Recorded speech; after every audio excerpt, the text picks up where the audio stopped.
ದರ್ಶನ ಕಡೆ ನೋಡ್ಕೊ. ಚಾಮುಂಡಿ ತಾಯಿ ದರ್ಶನ ಕೂಡ ಮಾಡಿದ್ದಾರೆ. ಎಷ್ಟು ಖುಷಿ ಆಗ್ತದೆ ಸರ್ ಅಭಿಮಾನಿಗಳ ಜೊತೆ ನಮ್ಗೆ ಅದೇ ಹುಟ್ಟಿದಬ್ಬ, ನಮ್ಗೆ ಅದೇ ಖುಷಿ, ಅದೇ ನೆಮ್ಮದಿ, ಅದೇ ಸಂತೋಷ. ಚಾಮುಂಡಮ್ಮನ ದರ್ಶನ ಆಯಿತು, ಅಮ್ಮನ ನೋಡ್ಕೊಂಡು ಬಂದರೆ ಏನೋ ಒಂಥರ ನೆಮ್ಮದಿ, ಏನೋ ಒಂಥರ ತೃಪ್ತಿ. ಅಲ್ಲಿಂದ ಬೇರೆ ಒಂದು ವೃದ್ಧಾಶ್ರಮಕ್ಕೆ ಹೋಗಿ ಅವ್ರ ಜೊತೆ ಒಂದು ಸ್ವಲ್ಪ ಕಾಲ ಕಳೆದು ಅದಾದ್ಮೇಲೆ ಇಲ್ಲಿ ಬಂದು ನಮ್ಮ ಹುಡುಗರ ಜೊತೆ ಅವ್ರ ಜೊತೆ ಕಾಲ ಕಳೀತಾ ಇದ್ದೀನಿ. ಬಹಳ ಪ್ರೀತಿ ಇರೋವಂಥ ಜಾಗ, ಬಹಳ ಪ್ರೀತಿ ಮಾಡುವಂಥ ನಮ್ಮ ಅಭಿಮಾನಿಗಳು, ಅವ್ರಿಗೆ ಸದಾ ಚಿರಋಣಿ. ಅವರಿಂದನೇ ನಾವು ಈ ಬಾರಿ ಮೈಸೂರಲ್ಲಿ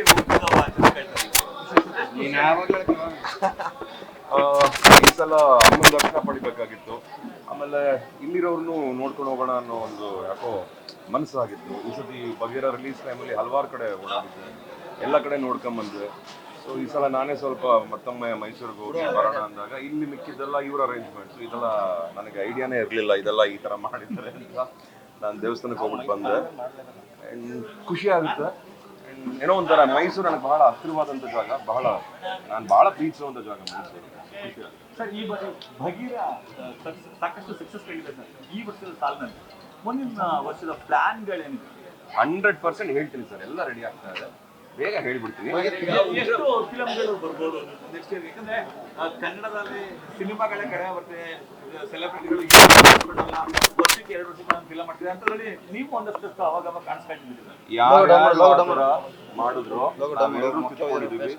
ಬಹುಶಃ ಎಲ್ರೂ ವರ್ಷಕ್ಕೆ 2 ರಿಂದ 3 ಸಿನಿಮಾ ಕೊಡಬೇಕು ಅಂತ ಅನ್ಕೊಂಡಿದೀವಿ.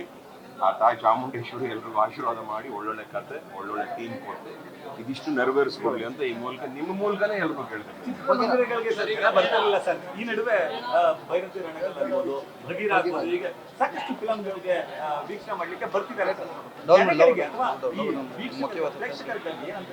ಅಭಿಮಾನಿಗಳಿಗೆ ಸರ್ ನಾವು ಏನು ಹೇಳಕ್ ಆಗಲ್ಲ ಸರ್.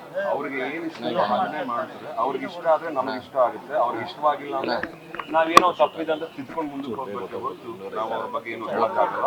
ಅಭಿಮಾನಿಗಳು ಏನ್ ನಿರ್ಧಾರ ತಗೊಂಡು ಪ್ರಕಾರ ನಾವು ಉಳ್ಕೊಂಡ್ ಬಂದಿದ್ದೀವಿ, ಹಾಗೆ ನಮ್ಮನ್ನು ಬೆಳೆಸ್ತಾ ಇದ್ದಾರೆ. ಅವ್ರ ಚಾಯ್ಸ್ ಅನ್ಸುತ್ತೆ. 2 ನಿಮಿಷ ಹೆಂಗ್ ಹೋಗ್ತದೆ. ನಾನು ತೆಗೆದಿದ್ನ ನೀನು ನೋಡ್ಲೇಬೇಕು ಅನ್ನೋದಕ್ಕಿಂತ ತೆಗ್ದಿದ್ದೀನಿ, ಒಂದ್ಸತಿ ಬಂದು ನೋಡು ಅನ್ನೋದು ಬಹಳ ವಾಸಿ ಅನ್ಸುತ್ತೆ. ಅದು 10 ಸಲ ಆಗ್ಬೋದು ಇಷ್ಟವಾದ್ರೆ. ಸೊ ಹಾಗೆ ಅಂತ ಅನ್ಬೋದು. ಬಗೀರಟು ಬರುತ್ತೆ, ಬಂದಾಗ ಹೇಳ್ತೀನಿ.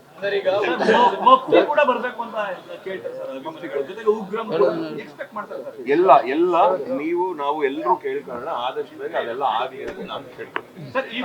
ಒಂದಷ್ಟು ಕಹಿ ಘಟನೆಗಳು ಸೆಲೆಬ್ರಿಟಿ ದರ್ಶನ ಜೈಲಿಗೆ ಹೋಗುವಂತ ಪ್ರಸಂಗ ಕೂಡ ಆಗಿತ್ತು.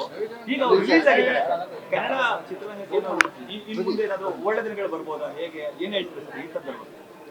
ಕೆಟ್ಟದ್ದು ಬರದೆ ಒಳ್ಳೆ ದಾರಿ ಕರ್ಕೊಂಡು ಹೋಗೋಕ್ಕೆ, ಒಳ್ಳೆ ದಿನಗಳನ್ನ ತೋರ್ಸೋಕ್ಕೆ.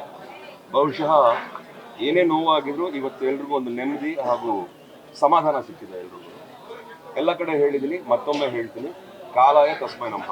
ಎಲ್ಲದಕ್ಕೂ ದೇವ್ರು ನೋಡ್ಬೇಕು, ನಾವು ಕೊಡ್ತೀವಿ. ಎಲ್ರಿಗೂ ಅಫ್ಕೋರ್ಸ್ ಭೇಟಿ ಮಾಡ್ತೀವಿ.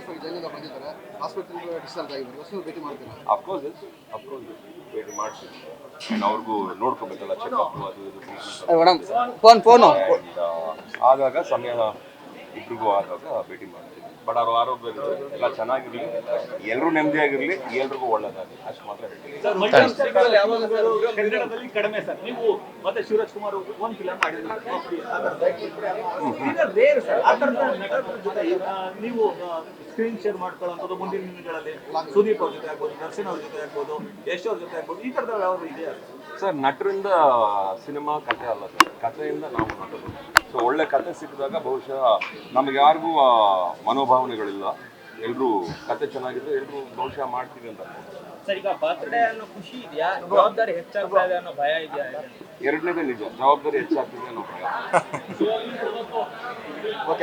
Thank you sir. Thank you so much. Thank you.